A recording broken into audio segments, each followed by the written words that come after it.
Notice how our Lord in today's gospel reading points out that all who exalt themselves will be humbled, and those who humble themselves will be exalted. There's a saying that pride leadeth before a fall. So in other words, when we give in to pride, we're prone to fall one way or another. And usually when we fall, we are humiliated, not always publicly, but sometimes we are disappointed with ourselves. We know we should have done better, we could have done better, but we fall short even of our own expectations. So pride is a terrible thing. And unfortunately, spiritual authors point out that when we root out pride in one area of our lives, it will usually pop up in another area, and sometimes even without our realizing it.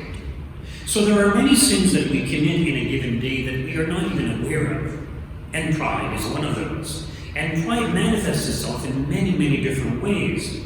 And sometimes we don't realize all the different ways that pride can and does manifest itself. So I'm sure we're all willing to admit that we're prone to pride. And, we might ask the question, well, why is it that we are so prone to pride? And part of the reason is because we are created in the image of God. And whether we realize it or not, we have a sense of our dignity. So even the person who doesn't believe in God, they have a sense of their dignity as a human being, as a rational being created in the image of God. And because we have a sense of this dignity that we are created for eternity, but also that because we are a person, we understand that we are deserving of love and respect. And often we don't get enough love and respect, and we want it. And we are also created for greatness, and that greatness consists in having true love, which we don't always acknowledge or recognize, or that isn't always the focus of our desires and of our pursuits. And so we seek this greatness by having others acclaim us.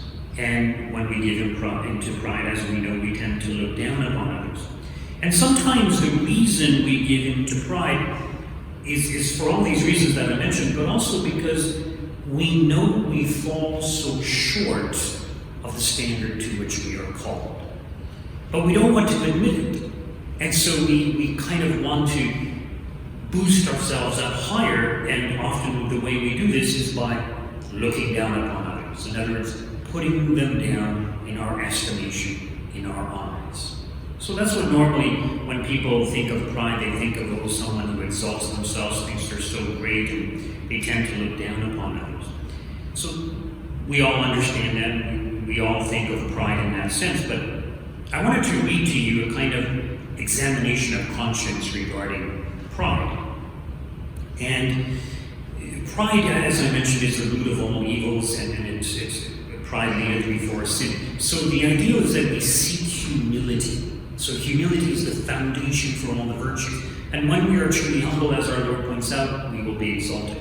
Today we are doing a votive mass in honor of Our Lady. And if you remember, when the angel Gabriel comes to her, she says, behold the handmaid of the Lord, let it be done unto me. She saw herself as a humble handmaid of the Lord, willing to do anything for the Lord. So we need to imitate the humility of the Blessed Virgin Mary. So even though she was the mother of God, one of the greatest honors conceivable, she didn't boast of it. She didn't let it get to her. St. Teresa of Avila recognized and acknowledged that God had given her many, many gifts. But in her humility, she stated that if God had given those same gifts to someone else, that person probably would have made better use of those gifts than she did.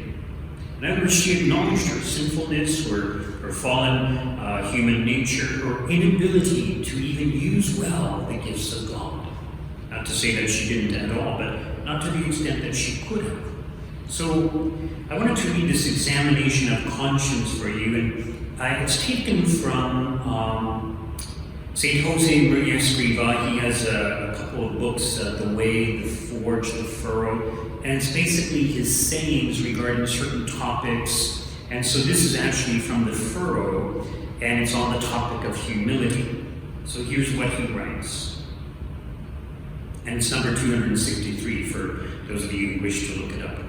Allow me to remind you that among other evident signs of a lack of humility are thinking that what you do or say is better than what others do or say, always wanting to get your own way, arguing when you are not right, or when you are, insisting stubbornly or with bad manners, giving your opinion without being asked for it when charity does not demand you to do so, despising the point of view of others, not being aware that all the gifts and qualities you have are on loan,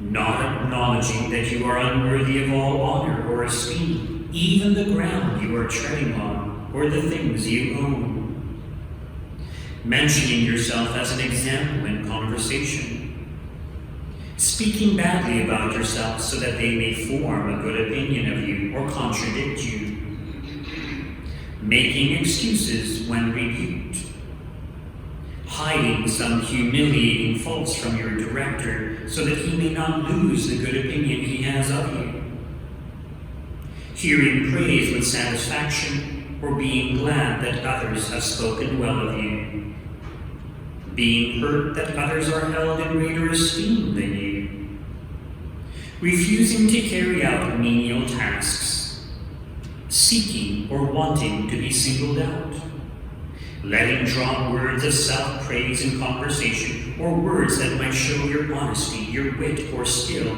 your professional prestige, being ashamed of not having certain possessions.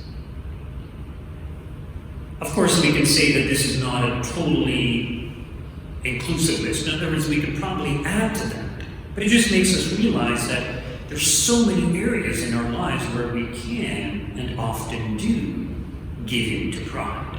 Let us ask God to help us to be truly humble so that we can grow in love of others and appreciation of others. And when we do this, we will be esteemed in return, and we will be exalted by God also.